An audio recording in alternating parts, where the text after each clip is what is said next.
Berita utama, bahagia, media Eropa yakini Indonesia lolos Piala Dunia 2026. Pelatih Argentina dan Spanyol beri sinyal uji coba sebelum laga. Berita kedua, hebat Indonesia termasuk paling sedikit naturalisasi pemain. Klub-klub Eropa antri beli pemain timnas Garuda setelah keberuntungan Piala Asia 2023. Berita ketiga, pelatih Barcelona galau, pemain-pemainnya lebih memilih bela Indonesia. Ini kabar bahagia bagi PSSI dan pelatih Sintayong.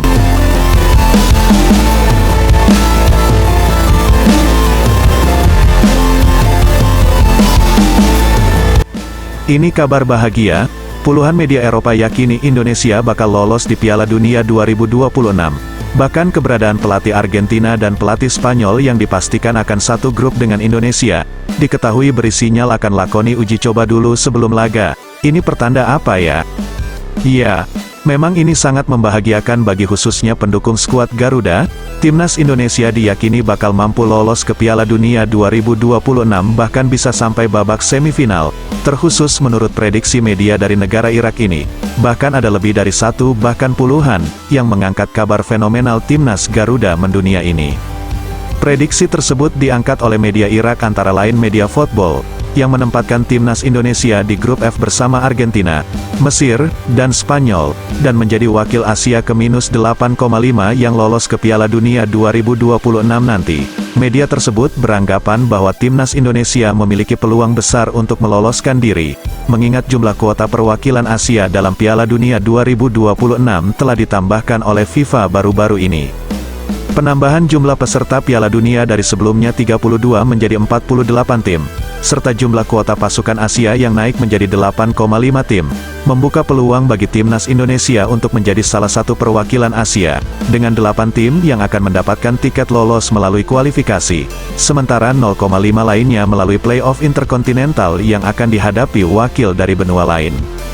Bagaimana tidak, timnas Indonesia diprediksi bisa lolos ke Piala Dunia 2026. Meskipun harus berada di satu grup dengan tim kelas dunia seperti Argentina dan Spanyol, ini tentu menjadi semangat baru bagi pelatih Sintayong untuk mempersiapkan segalanya, demi nyatanya prediksi-prediksi brilian tersebut. Kendati peluang Garuda cukup terbuka, namun hal tersebut masih perlu diwujudkan pada saat kompetisi berlangsung nanti. Timnas Indonesia harus memastikan untuk tidak kalah di pertandingan terakhir kualifikasi Piala Dunia 2026 zona Asia, yang akan dihadapi melawan tim Filipina.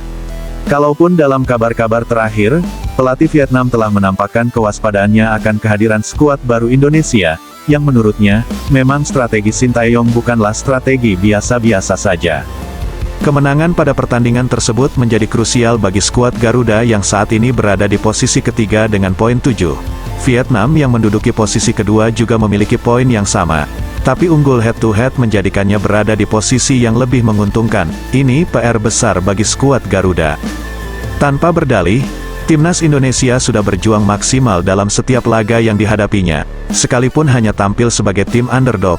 Namun, hal tersebut tidak menjadi kendala bagi Garuda untuk memperjuangkan tiket ke ajang sepak bola tertinggi di dunia.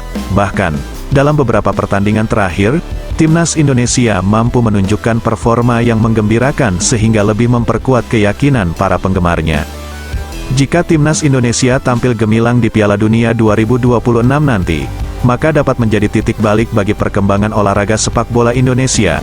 Kegemilangan ini dapat meningkatkan daya tarik para penggemar sepak bola di Indonesia, juga dapat meningkatkan animo masyarakat untuk mulai bermain sepak bola di usia dini. Adapun dengan kabar dari pelatih Argentina dan Spanyol yang dikabarkan telah memberikan sinyal kewaspadaan satu grup dengan Indonesia, hal ini dapat dibenarkan keberadaannya, karena di laga terakhir Indonesia dalam Piala Asia memang menampakkan bahwa Indonesia bukanlah skuad yang buta akan strategi, utamanya setelah dialih kendali oleh pelatih hebat asal Korea, Sintayong.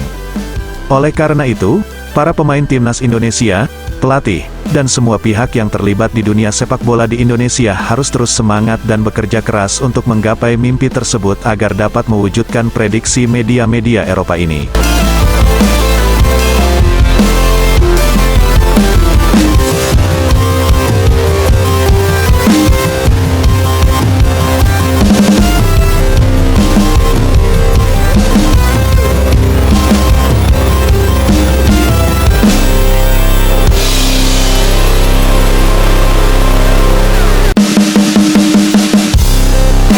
Usainya Piala Asia kemarin, ada banyak diskusi seputar pemain naturalisasi dan keturunan yang dipilih menjadi bagian dari tim nasional masing-masing negara. Beberapa tim memiliki banyak yang dipilih untuk tim mereka, sedangkan yang lain mungkin memiliki sedikit atau bahkan tidak sama sekali. Pemain-pemain ini sering menjadi titik perdebatan, karena ada yang merasa bahwa mereka tidak pantas menjadi bagian dari tim nasional, sementara yang lain berpendapat bahwa mereka membantu meningkatkan kualitas sepak bola di negara mereka. Begitupun bagi Indonesia, yang ternyata Indonesia termasuk paling sedikit naturalisasi pemain-pemainnya. Bahkan klub-klub Eropa diketahui saling antri untuk beli transfer pemain timnas Garuda setelah keberuntungan Piala Asia 2023 kemarin. Dan sejauh ini, salah satu negara yang diketahui memiliki banyak pemain naturalisasi dan keturunan ialah Australia. Banyak pemain mereka memiliki darah Timur Tengah dan Eropa, karena Australia ialah negara yang menampung banyak pengungsi dari wilayah tersebut. Seperti yang dikemukakan sebelumnya, beberapa orang mungkin merasa bahwa pemain naturalisasi tidak memiliki hak untuk menjadi bagian dari tim nasional negara tertentu. Namun, jika main secara adil dan layak, pemain-pemain ini dapat membantu meningkatkan kualitas tim mereka. Hal ini dapat terlihat dari beberapa tim di Piala Asia 2023 yang memiliki beberapa pemain naturalisasi dan keturunan yang sangat berbakat dan menjadi solusi bagi kekurangan dalam skuad asli mereka. Pada akhirnya, keputusan untuk memilih pemain naturalisasi dan keturunan sebagai bagian dari tim nasional terletak pada federasi sepak bola masing-masing negara. Namun, yang pasti adalah bahwa pemain-pemain ini telah menunjukkan keahlian mereka sebagai pemain sepak bola, dan kita harus memberikan penghargaan dan pengakuan untuk hal tersebut. Bagaimanapun juga, pemain-pemain ini membawa semangat persatuan dan keberagaman di lapangan sepak bola, sehingga kita dapat menikmati olahraga yang kita cintai tanpa batas.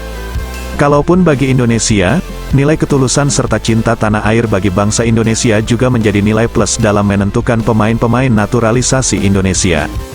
Karena, dalam proses membangun kejayaan dalam sepak bola, perlu ada kerjasama antara pemain asli dan pemain naturalisasi dan keturunan, dan faktor terciptanya kerjasama ini, ialah ketulusan dalam mendukung bangsanya yang menjadi citra utama setiap pemain keturunan ini.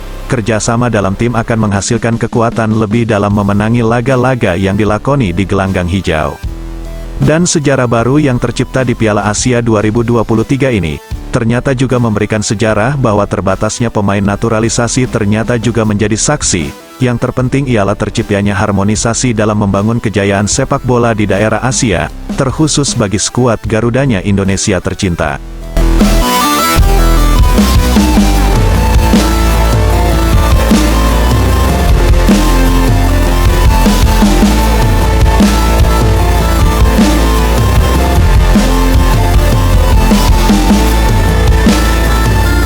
Di kesempatan yang sama pula, para punggawa tim nasional Indonesia mendapatkan berkah dari perhelatan besar sekelas Piala Asia. Diketahui beberapa pemain muda skuad Garuda mulai menemukan pelabuhan barunya dengan berkarir langsung di sejumlah liga top Eropa. Beberapa klub besar Eropa diketahui saling antri untuk segera mentransfer pemain-pemain Indonesia untuk segera bergabung ke skuad klubnya, dan ini tentu menjadi poin besar bagi skuad Garuda ini. Dan semoga kesemuanya ini menjadi awal yang baik untuk pangsa pasar jual beli pemain yang merupakan menjadi pencapaian baru bagi PSSI ini. Jangan lupa selalu berikan komentar terbaik membangunnya ya. Baru-baru ini, kita dihebohkan dengan proses naturalisasi di Indonesia, yang secara nyata, keberadaannya ternyata menjadi perhelatan yang tidak menuai pangkal ujungnya. Di kesempatan yang sama ternyata pelatih Barcelona galau, karena pemain-pemainnya lebih memilih membela Indonesia. Ini kabar bahagia bagi PSSI dan pelatih Sintayong. Fenomena pemain Belanda yang memilih membela timnas Indonesia pun semakin menjadi-jadi. Banyak pemain dengan darah Indonesia yang akhirnya mengambil keputusan untuk membela Garuda, seperti yang terjadi pada beberapa pemain Belanda yang sudah melakukan proses naturalisasi sebelumnya. Kabarnya, beberapa pemain tambahan akan segera bergabung pada lanjutan kualifikasi Piala Dunia pada bulan Maret mendatang, termasuk pemain top seperti Jonathan, John Marten, Ragnar Oratmangun, dan Tom Haye. Adapun beberapa pemain yang sudah bergabung dan menjadi pilihan di ajang Piala Asia ialah Justin Hapner, Sandy Walsh, dan Shain Patinama. Ketiganya berhasil tampil apik di lapangan. Menurutnya, Indonesia boleh belas saja mengambil pemain Belanda, namun ada syaratnya yaitu jangan terlalu banyak-banyak bagi Duyong. Indonesia sudah mengambil banyak pemain Belanda untuk memperkuat timnasnya dan hal ini tak boleh terus dibiarkan karena bisa saja pemain top Belanda dibujuk Indonesia untuk bergabung bersama mereka.